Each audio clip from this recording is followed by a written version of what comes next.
Hi, hello again. Today I'm going to be reviewing this pistol by Umarex. It's the XBG. It actually seems to have some really good features and was highly recommended by several folks on YouTube.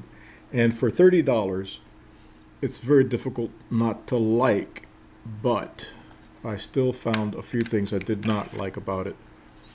Obviously, it's only for BBs. This is a standard type magazine, metal magazine, only for BBs. I'm going to start with the pros. The gun itself is very easy to use. The sights are very clear, easy to see. I like that dot in the front. That really helps. It may be a little fat, the front sight, but it's doable. It's also very reminiscent of the XDM by Springfield Armory, which I have and I really like in a 40 caliber. So I thought this would be a good practice pistol.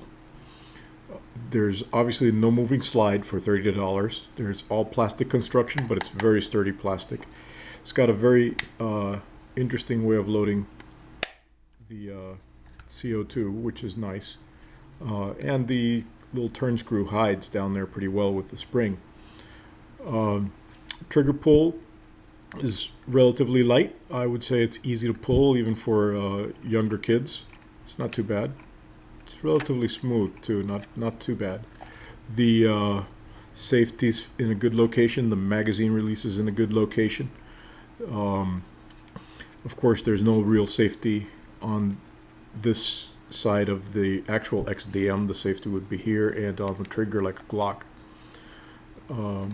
Also does not have a loaded chamber indicator. As molded in here, it would normally have that on the, or actually that's not the loaded chamber would be up here. This would be the firing pin cocked.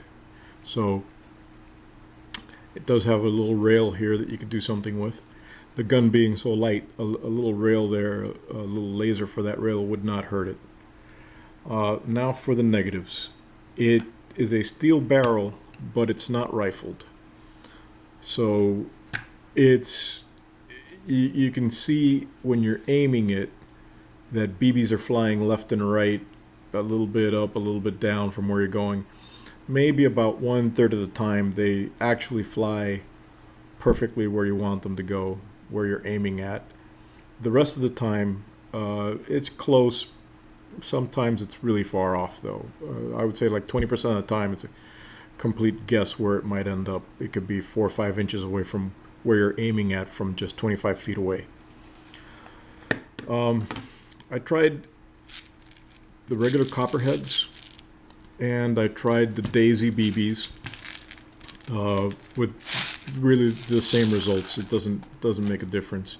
And lastly, I tried these round lead. They're just like pellets made of lead, but they're round and in BB caliber. It seems like these are just a tiny little bit oversized from those, or those are maybe undersized for 1.77. These in the magazine, you can only fit about 17 of these if you pack them tight. These you can fit easily 19, so that should tell you these are slightly bigger. I noticed that sometimes these aren't perfectly round, so they kind of got stuck a little bit. Took a little bit to get them out, but mostly pull the magazine, empty it, and try to fire the gun again until it came out. It would work, but for the most part, they did fire. Really not much more accurately than the others anyway, so even though these are more expensive and seem to fit the barrel better, they're not really worth doing it for this particular pistol. The other thing that I really want to warn people about is this magazine may look like the standard Crosman magazine, the style that they sell in a 2-pack, like these. But they do have a difference. This magazine seats perfectly flush, no problem, no shakes.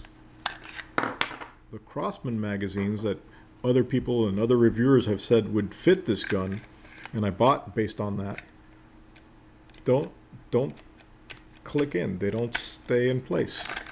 So that, now, will they fire? If you hold it here, you can actually use them to fire, but that's not comfortable. And you certainly can't walk around with it. It's going to fall out. So what I found the difference was, it's not here. Here they're identical if you look at this plane. But if you turn them this way, there you see that tab is thicker here. This is the original Umarex, and it's got a big gap between these two notches. The Crosman has a smaller notch between those two. I hope you can see that. There you go. And that makes all the difference in the world. Is it appears to be locking right here, and this is just too low. It never gets to lock. I don't know if there's any kind of modification that can be done, but I certainly wouldn't do it.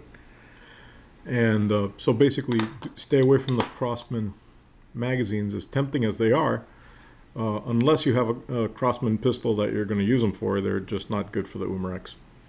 So the other thing is, it's very difficult. Obviously, this pistol does not let you know when you're finished with a magazine. So you will shoot a dud occasionally, an empty, and you're just going to be wasting CO2. That's to be expected for something in this price range, I guess. This magazine, when you pull it out, it will actually have a loose BB inside the magazine well, and that you got to kind of fish it out before you try to stuff it back in there if you're just checking to see your capacity. If you have very few BBs in here and you were to release the little spring, it will generally push one through and you'll lose it. So if you're going to do that, if you're just checking your capacity and maybe filling in that one from the magazine well, make sure you put your finger on the tip here before you release that spring so that they won't fly away, and then you'll be fine. So the last negative on this gun is that the closer you are to your target, the better, more consistently it's going to shoot at what you're aiming for. However, because they're still BBs, if you get too close, chances are it's going to bounce back and hit you. Didn't have that problem with the lead ones, but they really are expensive for just plinking around like that. So, overall, I just can't say I'm overjoyed with this. I can't really say I'm happy with it. I will be returning this pistol. But if you're looking for something for $30 and you just have a budget that just won't allow anything else, it's reasonable on CO2. It's certainly, it doesn't shoot hundreds. I didn't have the experience of another reviewer that shot over 200 BBs with this before it totally lost power. I would say maybe half that, maybe a little more than 100 maybe. Still not bad, but you do get what you pay for.